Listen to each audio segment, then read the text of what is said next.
Hey, what's going on, everybody? My name is Dave from UN12, and for those of you guys familiar with the channel, you may recognize me. I'm back kind of helping out. For those of you guys new, appreciate it. Hit that subscribe button.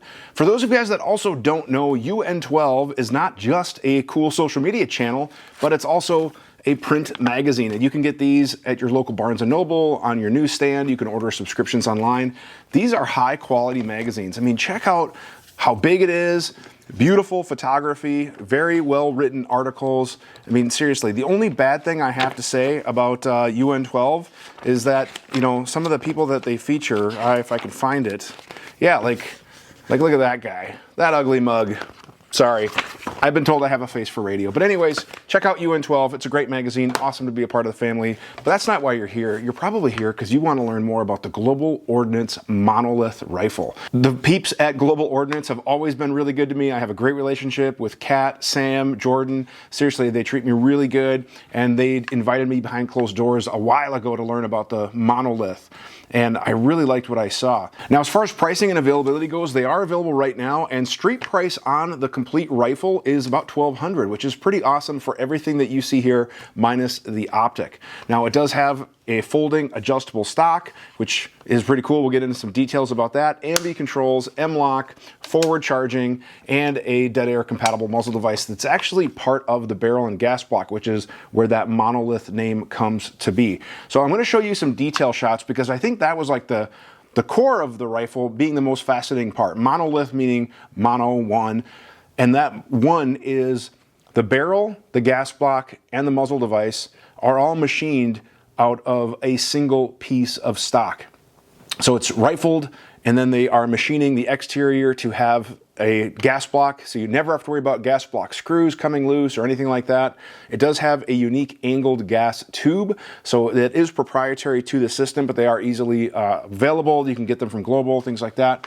And then the muzzle device is integrally machined as well, and it is a dead air chemo muzzle device. Now, what's cool about that is that certain states, you can't have a threaded barrel. So if you live in one of those banned states where threaded barrels are prohibited, this is technically not a threaded barrel. It is part of the barrel. It is machined, and this particular one has an overall length of 16, I think it's 16.1 inches. So it's not an SBR. It's basically a rifle as you would get it. Now, obviously, because it has the stock and the pistol grip, certain states might have different restrictions, but if the threaded barrel is one of a state checkbox for you, well, then that's an added boost. Now, speaking of the muzzle device, because it is dead air chemo, I also did shoot it with the new Sierra 5, and it shot just fine. Just goes on like so. And the muzzle device and suppressor host was, you know, basically functioned as you would expect. So it was really easy to add a suppressor. Obviously, dead air stuff is some of my favorite cans, and I was shooting Sierra 5s, Sandmans, everything like that just fine. But I really want to show you guys some of the other unique features about this rifle that I thought really made it cool. Now, this is not meant to be a review. This is kind of like an overview, first look video. And I do want to also tell you guys that at TriggerCon last year, I was on the selection panel for the Golden Trigger Awards, and the panel and I all agreed that this definitely was worthy of a Golden Trigger Award, so this got a Most Innovative Long Gun Award, just again because of the value and all the features that you're getting. And we shot these at the show, and I think another testament to the longevity is that the samples that they had at the show for range day, they were shooting all day, and they weren't having stoppages. Like, I checked in the beginning and I checked at the end, and those rifles appeared to still be running, so that was pretty cool. Now, let's take a closer look. We'll start with the back. The back does feature a folding stock, and what's cool is that that folding mechanism is integrated into the receiver, so it's not like an aftermarket add-on where we're adding a Picatinny rail or an adapter. The actual receiver is machined with the design of including this right off the bat. Now, you can shoot it from the folded position. I don't really know why, unless there was like some sort of like ninja close quarter zombie apocalypse situation, but technically you can do that. It does fold nice and low profile against the stock, so that's great. And again, you could shoot it from this position, and because it has a forward charging handle, you can even manipulate controls and things like that while the gun is in that folded position. So that's cool. But what I also liked about this is that it is adjustable for not just length of pull, but also a comb height as well. So if you squeeze this, you can kind of lift it and then lock that back into place. So again, depending on what type optic you might have, you could easily, kind of make that adjustment. So we just pull it back, locks back in, and then you squeeze these buttons here for your length of pull. So the stock was very comfortable. It has a nice ergonomic butt pad on it, QD sockets. The cheek piece was comfortable, and again, I liked that it's all kind of integrated. It's not an afterthought.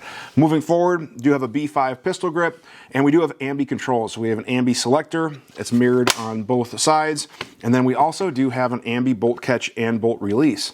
And I want to show you guys that up close in detail, because on the right side of the gun, the bolt catch and bolt release, it's actually easy to kind of get hidden underneath the dust cover. But what's cool about that is we would hold down on the bolt catch, pull the charging handle back to lock that in place.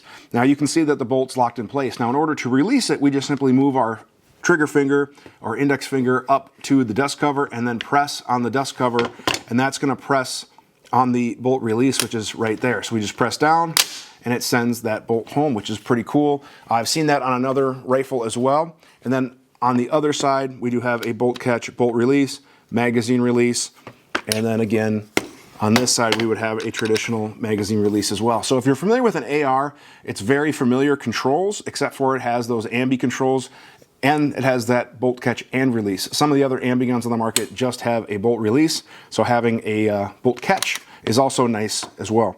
Now the one thing, speaking of AR familiarity, the one thing that I found myself doing as I was shooting is that I would keep looking for the traditional charging handle spot, just because I'm used to shooting ARs. So it did take a little bit of getting used to use this forward folding charging handle, which is right here. Now it's non-reciprocating, so it doesn't move while you're shooting, but as I am shooting, you're basically right on it. So if you did have to manipulate it, you could do so right there. But again, force of habit, sometimes I would be shooting and I would come back for the charging handle just because I'm used to shooting ARs. But it's very sleek.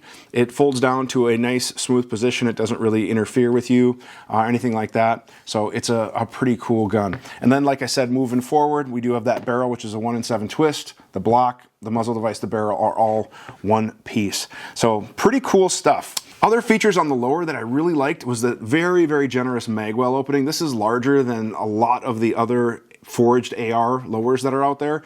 And then we also do have a winter cut trigger guard, so it is just a little bit larger than your traditional mil-spec trigger guard. So the billet machined all the way around, and they added some nice features. It does have serrations on the front if you are a magwell grabber, which there are very rare situations that I would advocate for that. Normally I'm just a put it on the handguard type of guy, but if that's your jam, they are there.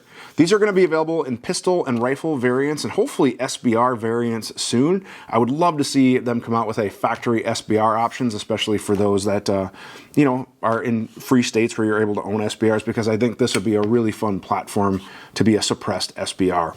Now, one thing I will say, just to kind of point out, is that the controls are, basically like a mil-spec equivalent. They're a little nicer than some of the mil-spec triggers I've seen, but one of the first things I would do with this gun is upgrade the fire controls and the trigger. The trigger is a single stage trigger. It is kind of a flat faced as well, so it doesn't feel bad, but it does have some grit, some take up, and then kind of a heavy-ish brake. But again, I think for the price point, because you're getting all the other stuff, you don't have to buy a rail, you don't have to buy a stock, you don't have to buy a new grip, whatever.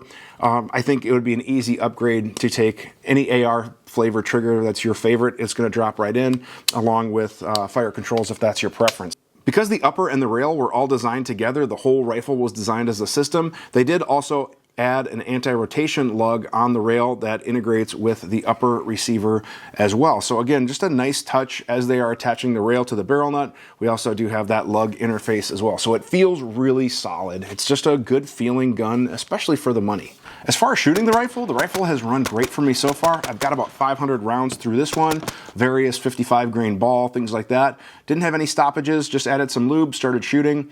You could feel a little bit of the gas, but it definitely wasn't unpleasant. So it's just something to kind of keep in mind. I was kind of curious to see how that was going to work, especially because the rear of the upper and lower doesn't have a traditional charging handle, but I could feel a little bit of gas coming through the seams there. So just something to keep in mind if you are planning on shooting it suppressed.